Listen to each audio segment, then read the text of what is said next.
And also 8 years ago today, Hurricane Katrina made landfall, changing the lives of many. The storm killed 1,500 people and damaged almost 200,000 homes in New Orleans. It displaced millions of people in the Gulf region. The federal government has spent $120.5 billion on the Gulf region post-Katrina and is considered the most costly disaster in the history of the global insurance industry. First Alert Weather is brought to you by the Medical Center.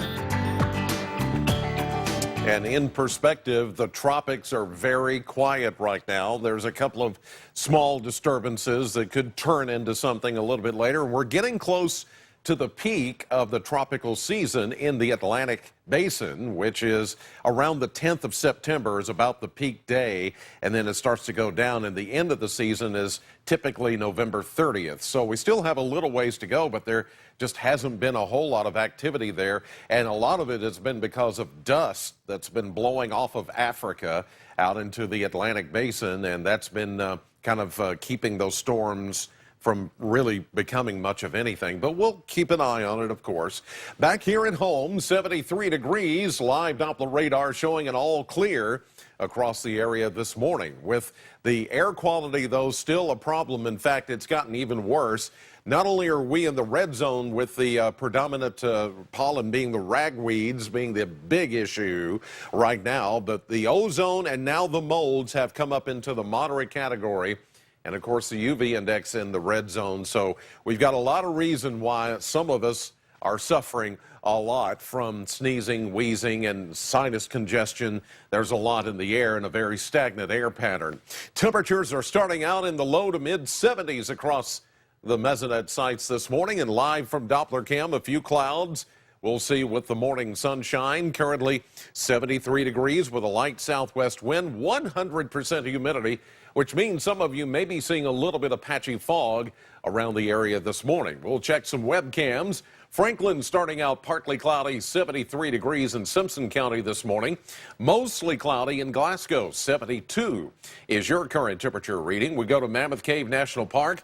Not seeing a lot of fog there. Typically we do in the Green River Basin. 72 is your temperature at the park. 75 at the airport in Bowling Green, with most everybody in the 70s this morning. We're 4 degrees warmer than we were in the 6 o'clock half hour yesterday. We do have a front. You can see it as it tried to develop a little line of showers through parts of central Kentucky yesterday afternoon, but then after sunset, these all fell apart, but that front is still parked right over the Bowling Green area. As a matter of fact, it is going to sit there and not move much over the next 24 hours, and along or near the front, there will be those opportunities to see some isolated shower activity popping up with the heat of the afternoon. And as the front just kind of parks here for the next 24 hours, it's not really going to produce much in the way of shower activity. We'll throw in an isolated shower here and there, but that's about the extent of it. It is another front that is going to come in later into the Labor Day weekend that will kind of ramp up the rain chances just a little bit for your holiday weekend.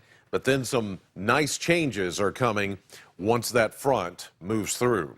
Hazy, hot, and humid again today. If you're going to be outdoors, use caution. Don't overexert yourself, because we'll see a high of 91, but the heat index may be in the mid and upper 90s by later this afternoon, with that chance of an isolated shower. Partly cloudy, maybe an isolated shower this evening, 71.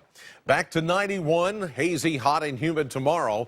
Then maybe the lower 90s Saturday, Sunday, with a little better chance now, 30 to 40%, that you'll get rain at some point on Saturday and Sunday, especially if you're headed to Nashville for the Western UK game. It will be the same conditions there, and along with that same chance for showers.